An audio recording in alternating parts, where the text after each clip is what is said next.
and we can get into this immediately here. And of course, the PvP is our map on the top left, matchup, sorry, in the top left, we do have I Am First, spawning as the yellow Protoss, and of course down in the bottom right we do have ST.Squirtle. So, talk to me, PvP this map. I think Ohana actually offers almost the full breadth of possibilities. Because it's a 1v1 map, proxy gates are possible. It's not a big map, it's not a small map, it's more of a medium-sized map, so that it once again falls in the middle of, like, okay, a small map, there's weird, like, 2-gate possibilities, 1-gate rushes, that kind of stuff, more aggressive things. But then larger maps, passive play becomes handy. So when you fall in the middle, it's kind of like, well, okay, now both are possible.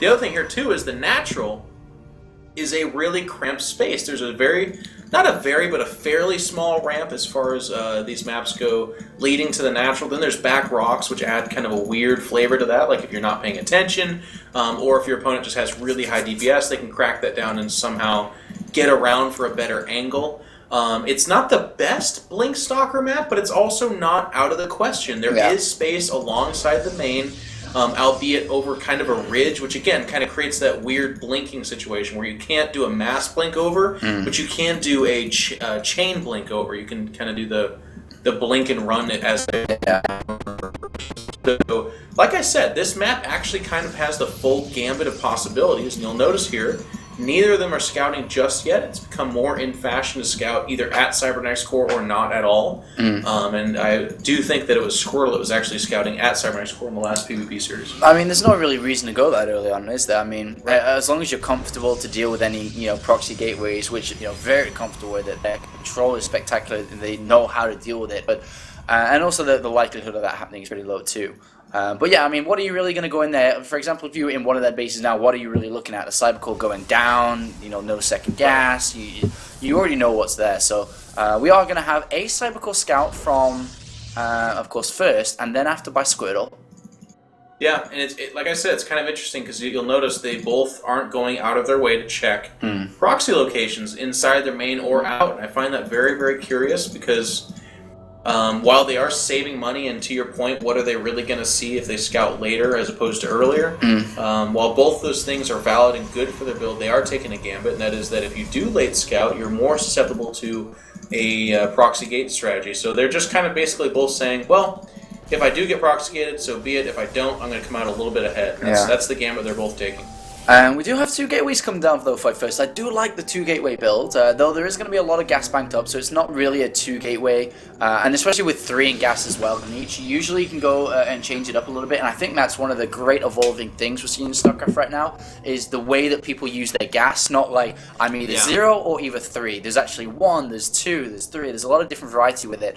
But with first being 3 and gas in each of them, he's got a lot of gas banked up, so he's definitely taking care behind 2 gateways. We'll see which one he's going to go for though, as he throws down a robo, and actually his opponent does that too, but just off 1 gateway. Yeah. The only difference in their builds right now is that one guy's making a sentry and the other's making a stalker.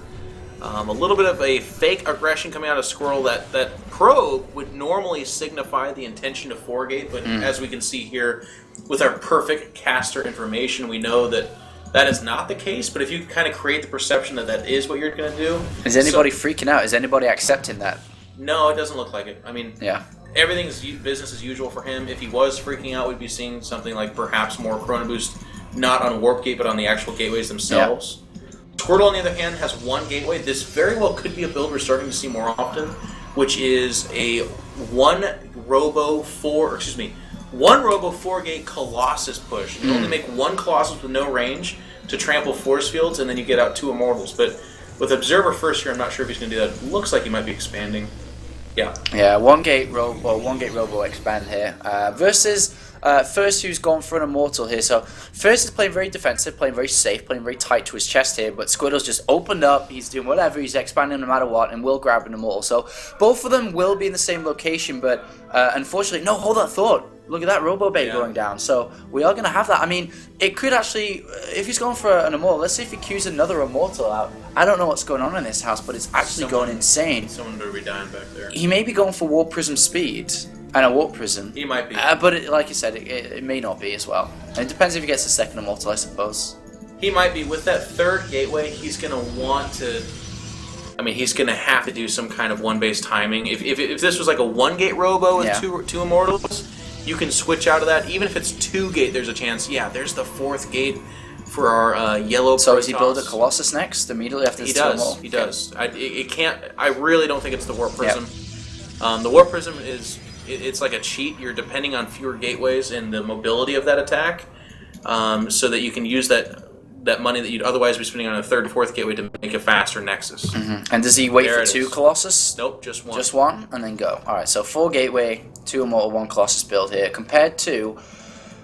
Oh, this is going to be rough for Squirtle. The thing is, how is Squirtle going to deal with this kind of push? Squirtle's advantage, big time. How is he going to deal with it, though? Like, does he just spread out well? His income's going to be higher. He's going to have twice as much Chrono Boost. Okay. So by the time first attack gets here, he being Squirtle, excuse me, should have something like 3 or 4 Immortals, and probably more Gateway units, or at least equal numbers. The other thing here to take into account as well is that Squirtle will have the ramp to his advantage. He is making a Robo Bay, and I think with the alignment of the timings here, that's actually just going to be dead weight against him, meaning that it's a 200 investment into something that doesn't actually take shape.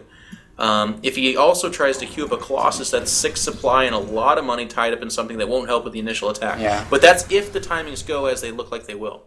And right now we are going to have a first move down then. He's got a pretty decent-sized army. He's got a pylon on the left-hand side too. Squirtle doesn't know it's there yet.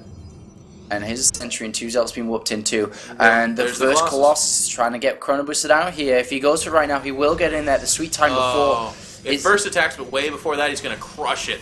Like, not even close, by the way. And look at that. Squirtle knows that, so he's abandoning the natural. No, never mind. He's actually coming down, pulling the probes, and actually he has a comparable-sized army, and I think he's going to buy enough time for the Colossus. I think that was pretty cool that he went down there, like, puffed his feathers and said, "Come on!" And first just kind of backed off, and then now that's given him time to get the Colossus out, and I think that was pretty smart, but still going to be very difficult here. The army supply between both of them, 48 to 46, very, very close.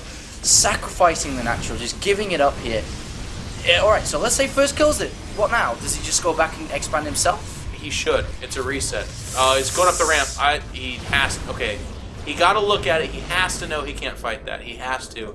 Now, this ramp is a dividing thing here. You'll notice First is going to take his expansion, but for the time being, Squirtle's in the same position. He can't come down that ramp. He needs Colossus range or a Warp Prism or something, but you cannot come down that ramp. Alright, so so far so good for First. Anybody that goes down, oh, the Colossus. Imagine if he, well, one has an Observer actually, the other doesn't.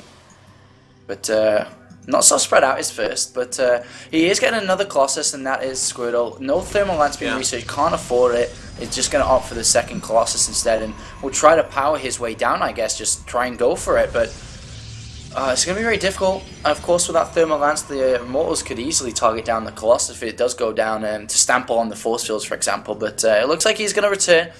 He First does have a expansion down, and I'm sure that he'll invest in another Colossus or Thermal Lance. Okay, good. Such a good angle for First. He only gets 1 Stalker there, but he actually got a few shots on the remainder of Squirtle's army as well. Squirtle has to be careful because I feel like the roles have reversed to a certain extent, although the gap is much, much smaller. With that expansion for First, I think, well, they're both expanding now. You'll notice the 2 Colossus with the 3rd incoming for Squirtle. That's a big deal. Right now, it's not the biggest of deals, but whoever starts range first can really tip the scales in their favor. 200 gas now available for his opponent. There it is, started immediately. So First is going to do it, and with Thermal Lance, of course, without the extra Colossus, his arm is very weak, but it will be stronger later on. So naturally, he'll sit in a defensive stance, waiting for his opponent to come, if not at all. And then very shortly, will want to take the gases on the natural, maybe throw down a forge here, definitely throw down additional gateways. And what we do see a lot in PvP as well is the second add-on of the robotics facility to really crank out the Immortals quite heavily. And not just Immortals, but Colossus as well. It can be either one. Immortals actually make the biggest difference in PvP. Did you get it? Yeah, I think so. I got that guy. No, he's alive. Crap. Son of a... Alright, so both of these getting Thermal Lance. First is moving across. It's a peculiar angle. 3 First has Colossus to be careful. versus 2. It's so precarious because, the difference between 2 Colossus and 3 is minuscule. It's all about positioning. If you're the guy coming around the bend, heading towards a tower on walk command, or move command rather, you're the one that loses the burst damage, and that's actually the biggest freaking deal in PvP. So right now, First is sharking around, being mobile with his army. That's ideally what you want to do, but it comes with a huge risk of, oh my gosh, I walked into a fight I wasn't ready for. So they both need to be very careful of that. Now, the other thing here to look at too is notice their resource management. We see that actually Squirtle's adding more gateways. This is indicative of a style where he keeps adding gateway units.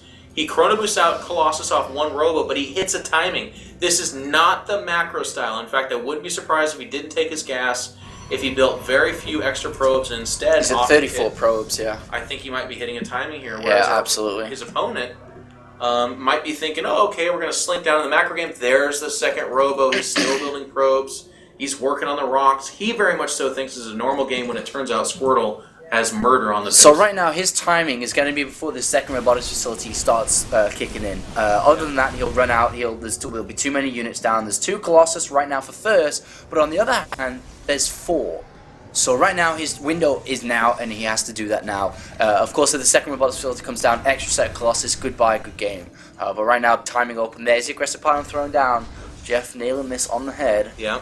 But is he going to be able to break it, though? Because, of course, if he tries to go up the ramp, tries to go up anywhere, the better position is in favor of first, but the sheer amount of units, army supply, is in lead of Squirtle. He's going to split up. Look at this. Is he going to go at 2 angles? Oh. He has both the sentry on one side, though, but going up that ramp, he takes so much damage. It's really all about the angles. Colossus, good target down, but honestly, I think First has a good concave. His units seem to be holding. He's got 2 extra Colossus on the way. Yeah, he's got 2 more Colossus about to enter, but it looks like actually Squirtle is going to bust up this ramp. The range of the Colossus has been compromised, and it looks... Oh, a nice little warp in from Squirtle, but I think because of the army of Squirtle... Well, actually, I meant to say First, but Squirtle seems to have... This is his day for this PvP. Yeah, that's a great little timing attack there. Well explained. Nailed down to perfection. Even though there are zealots in Squirtle's base that are easily dealt with. Squirtle takes a great timing and is going to pick up number 1. Game number 1 between these 2 guys. Great little maneuver there.